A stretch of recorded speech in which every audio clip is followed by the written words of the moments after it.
सबसे पहले तो तमाम श्रोता बंधु के जितना लोग चैनल के माध्यम से देख रहा बा श्रेया फिल्म एंटरटेनमेंट के माध्यम से जे भी ये चैनल के माध्यम से देख रहा बा सबका के हम भोला रंगीला और सबका के तरफ से हैप्पी होली, सबके प्रणाम नमस्ते और हैप्पी होली।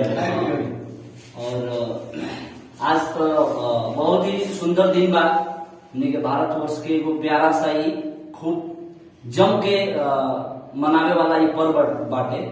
तो इनमें सब लोग एंटरटेन कर रहा बाटे, हमनियों के मौका मिलल बा कि एंटरटेन करत रही जाए। आई एगो गीत रउआ हमनी के बीच रही बुलाइन के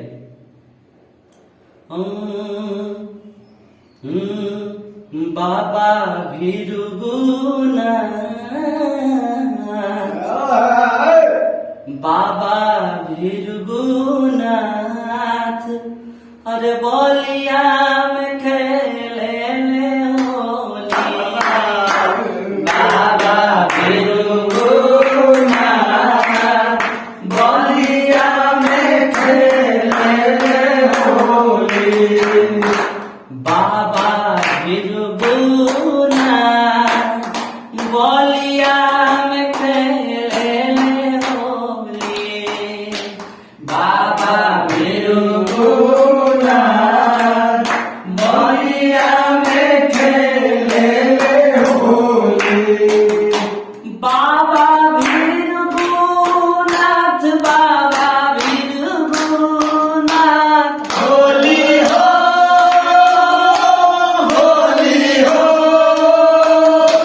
बाबा भीरुगुनाथ बाबा भीरुगुनाथ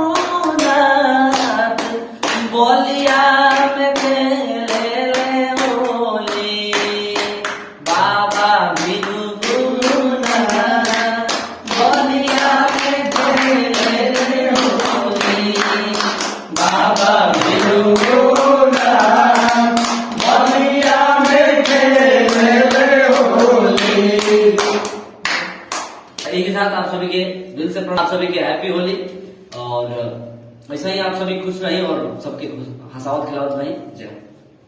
तो हम लोग एंटरटेन कर रहे हैं, जो फागुन का महीना है तमाम लोग एंटरटेन कर रहे हैं। तो आज मौका मिला, भैया ने बोला कि भाई हम चाहते हैं कि आप लोग थोड़ा आइए और एंटरटेन थोड़ा किया जाए।